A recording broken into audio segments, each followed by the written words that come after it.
So we have a little reading from Hafiz to begin. The name of this poem is Then Winks.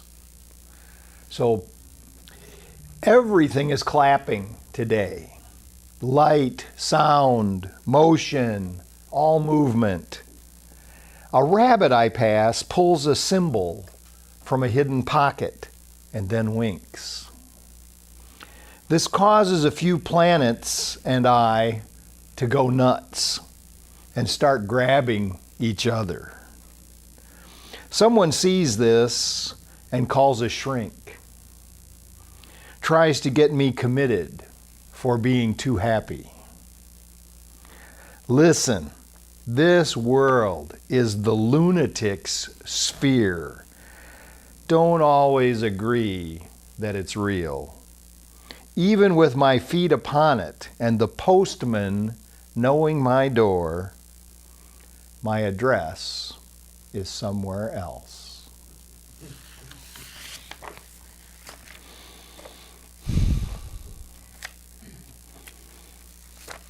So, and that is actually the meditation that we did, was this this practice of trying to enter into that presence, the presence that we call it the Christ presence. This divine nature that's actually within us, to try to put that crazy world aside for a moment, focusing on that idea of goodwill, and then entering into that presence of light.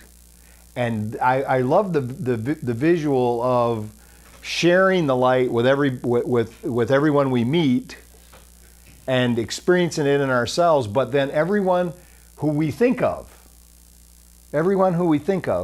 But the twist was everyone who thinks of us. So in that state, when we're in that state, focused on the light, focused on living and aligning ourselves with goodwill, that the idea, that just the possibility that then in that state, when anybody thinks of us, they get the gift of the light that we are standing in at that moment. So the idea of all minds are joined. And we've had experiences like this that we may have passed off and said, well, that really didn't happen, where we are with someone else and we think something and start to say it and they thought the same thing at the same time. Someone calls us that we were just thinking of before the call came. So goodwill. That's just what the sign's going to say this week. It was already supposed to be changed. I don't know. It didn't get changed. So say good on one side, will on the other side. Goodwill. Will good. And this is it's the key to a true abundance. Is this ability to take our power of will and apply that to good. And it's not that hard to figure it out. Sometimes we think it's hard. The first time we might have heard about doing God's will, we might have thought that was some kind of hard work or something that is beyond us. But it's really very simple. Goodwill, God's will, is just what's best for everyone involved. It's simple, but sometimes it's not that easy to do, because in order to be able to align ourselves with it, we have to decide that we're not going to make decisions for ourselves alone. In other words, every decision we make, we're going to consider what kind of impact that has on everybody else involved. And when we start thinking that way, we're aligned more and more with goodwill, and more goodwill comes to us. Now, the lesson for this whole week is based on the book of Ruth. Now, Ruth is one of the shortest books in the Bible, and it's actually 3.5 pages long in the Old Testament, and it's a very interesting story. And again, the names of the characters in the story actually tell the story. So it begins that there is this man named Elimelech. And Elimelech means, in Hebrew, it means God is king. Now this man, named God is king, looks around and sees that things don't seem to be going very well. Look, there's a drought, it's described, there's a drought in the land. And anytime it talks about drought or famine or anything like that, what it's saying is, in the most basic terms, that things seem to have turned and gone south. There's no prosperity. Everybody's broke. There's, nothing happening in the land. So Elimelech decides to leave home. But now he lives in a city that means the city of bread. So the city he lives in already and the Hebrews know exactly what's being talked about here, is that the city itself is a symbol for prosperity. But Elimelech, he decides there's no prosperity here for me anymore, so I'm leaving. The city actually is Bethlehem that he leaves, city of bread. So the city itself is this big symbol of abundance, but he's leaving. He leaves home, and what he actually does is he loses sight of his namesake. And this is all symbolic. He's leaving home, and so he's actually losing sight of the fact that this idea that God is king, that God is the principle of authority and what we should be looking for guidance. So he thinks he can move away to another place where things would be better. Now, how many times have we had this idea in our head that many of us know all about geographical escape, but so things aren't going quite the way he wants, so he's leaving home, and the idea, of course, represents this mistaken notion that we get that we can escape from ourselves. And the operating principle of the universe, of the material world, is cause and effect. And if we're experiencing lack in our lives, which is what's going on now for this guy and his family, we're experiencing lack in our lives, we have the responsibility and the opportunity to bring prosperity back into our life. So both things we need to. Somebody told me once, you can blossom right where you're planted. You don't have to get up and move, right? So we don't have to run away. We can do it right where we're at. Sometimes we're guided to go, but this is all motivated by fear. This whole thing is motivated by fear. So then his wife's name is Naomi. And her name means delight, pleasantness. She's the mother-in-law of Ruth. But now, until she loses her, what happens is they move, and they have 2 children. And the 2 children that they have, now this is where you really see what's going on here. The 2 children that they have after they move, one is named Mahlon, which means mild, weakness, disease, sickness, sickly, wasting, or pining. Another one is named Chilion, which means wasting away, consumption, destruction. Now, these are 2 kids, right? Now, as we've said before when we look at these stories, who names their kids that stuff? So obviously they did. It's part of the story. It's trying to tell. So they move from the city of bread, the city of prosperity, thinking it's going to be better over here, and their offspring, their creation that they have, is sickly, pining, and destruction. So now the husband dies. The father dies. So Naomi now doesn't have a husband. And then her two sons marry 2 women from the place that they move. One is Ruth, and they get married, but then they die, because of course they're supposed to die, because their name is sickly and destruction. I mean, they're supposed to die. So now these 3 women are together. Now, if you can get this picture in your mind, in these times, women without male relatives are just like hopeless. They get no support. They're the targets of all sorts of unpleasant things. And so Naomi says to her daughter-in-laws, she says, listen, this hasn't worked out. There's no menfolk left. She says, I'm going to go back to Bethlehem, but what you girls need to do is go back to your families. You're young enough yet. You can get new husbands, and I'm just going to go back. And both daughter-in-laws argue with her about it.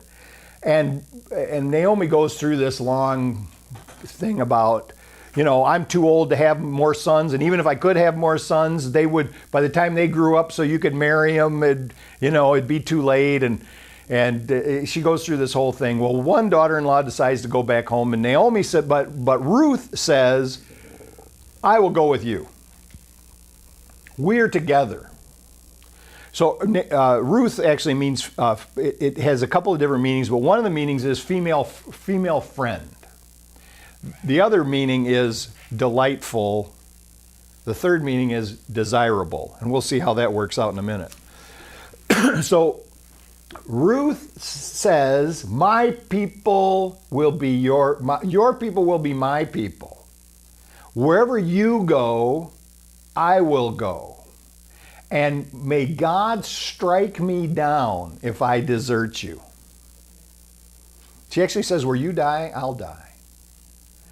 So she's got this total, so she's the epitome of loyalty and support, and she's gonna take care of Naomi. So they go back to Bethlehem, and they're not. I mean, still, they've got some relatives there, but they're pretty much on their own. And Naomi, she's kind of smart here. You don't know quite where she's going, but she tells Ruth, she says, I want you to go to the fields of Boaz, which by Boaz, his name has all sorts of connotations of prosperity and abundance and richness, and he happens to be one of Naomi's relatives. And she says, I want you to glean his fields, and this is how we're going to live. You're going to glean his fields. Now, you know what gleaning is? After the crop has been harvested, some people come through the field and get the scraps. They get the whatever little bit of goodness is left behind after the main crop has been taken. And so when the workers get done, the gleaners come through. And so you think about that they are like a lower level even of workers because they're just out trying to get the scraps. But there's a lesson even in this, in that if you look for it, you will find a little bit of goodness even in the leftovers. And so this is what she does. She goes and she gleans the fields.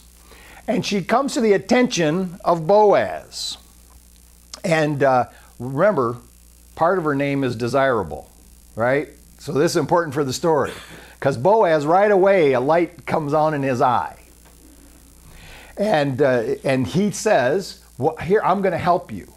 And so he lets her get in a position where she can actually glean more so that her and Naomi can be cared for. And he mentions that they're part of the family and all of this stuff. And then Naomi says, okay, things are going as planned. Here's what I want you to do. Tonight, I want you to go into Boaz's chamber. And now, I don't get this reference, but I'm going to tell you what she says. I want you to uncover his feet when he's sleeping and lay down there at his feet. I don't know what the heck that's all about. Except he's going to wake up and she's there. I know what that means. But so she does that. And then, as far as I know, they don't really get explicit about what happens after the uncovering of the feet. I don't know if anything else was uncovered. Could have been. It's kind of implied a little bit. But so then now, of course, Boaz is even more interested. Actually, you could say very interested. And Naomi says, yes, this is things there. But the idea, the feeling of it is all about God's will. Goodwill is in motion here. And abundance, prosperity is at hand. And then the next thing you know, Ruth and Boaz are married. And by the way, there's not any ceremony. Married just means he took her to his bed. And now, but after that, that means they're together. Like it's not like a one-night stand or something like that, right? So here we have this story about the crazy stuff that happens when we start thinking about prosperity being somewhere else, right? Prosperity is somewhere else. And so I'm going to go out there and I'm going to find this prosperity that's somewhere else, even when we're living in the city of bread. So, and really it's not, and there's really actually nothing wrong with moving somewhere if we have that guidance from Spirit to do it. But the whole point of this story about as far as prosperity goes is that wherever we're at, that's where the presence of God is. And this story really is about saying that this guy forgot that the presence of God was where he was, and he moved somewhere else. Well, he never got it back in his head that the presence of God was still with him. So what happens? He dies. And remember, it's all symbols. It's all symbols. It's all allegory. It's all a story. It's not history. It's not something similar might have happened to somebody. But this is not a historical story. It's a story to teach a lesson. Understand that where you're at, goodwill is present. Where we're at, goodwill is present. The ability to establish the common welfare, the ability to grow and prosper. And so I was thinking about this and saying that this is the awareness, first of all, that just say good is present all the time. Wherever we're at, good is present. And when my attention drifts from that, and I start thinking that where I'm at is bad, and that's what's present is the bad.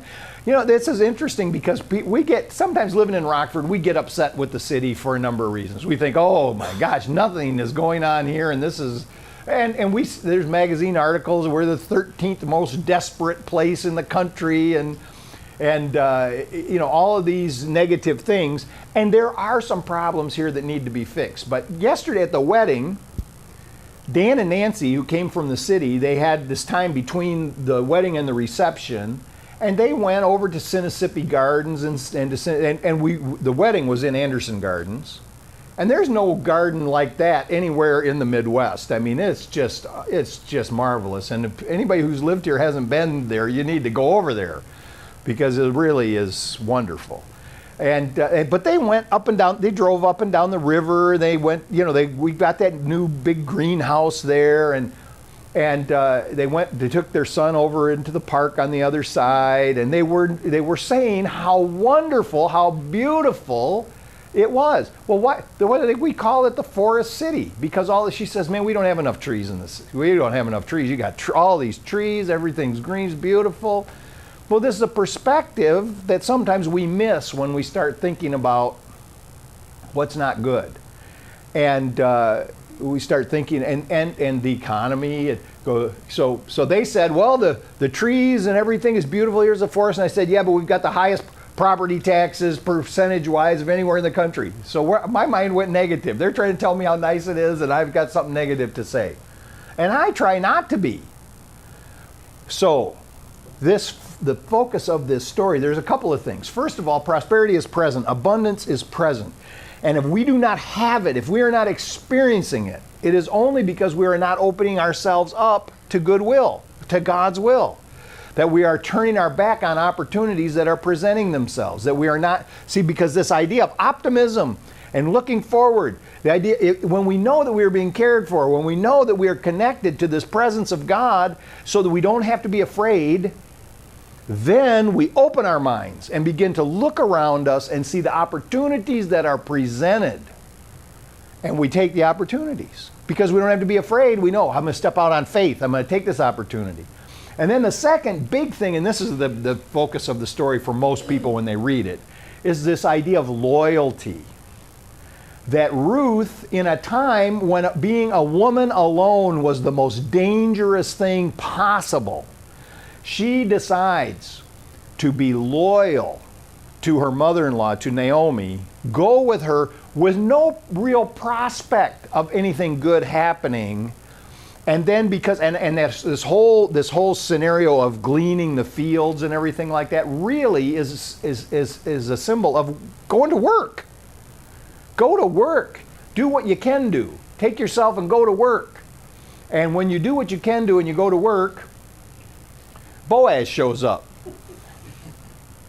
Now you can think about it as, you could think about it as an archaic kind of a story that really doesn't apply today, because really it turned out that even though Ruth went to work, she needed a rich man to take care of her. But it's not really about him being a rich man. What he symbolizes is opportunity in the symbols of the day, right? So you don't have to even think about him as a man. You can just think about him as the possibility of prosperity that is right in front of us if we're looking for it. So I say that this ability to establish prosperity and abundance is built into us, that we don't have to go somewhere to find it. It is in us. Now, in our quest, once we realize that all these possibilities are within us and that we can open ourselves to the abundance of the universe, then we may be guided to go here and go there just in the natural course of events. And so this is what I want to focus on here, and probably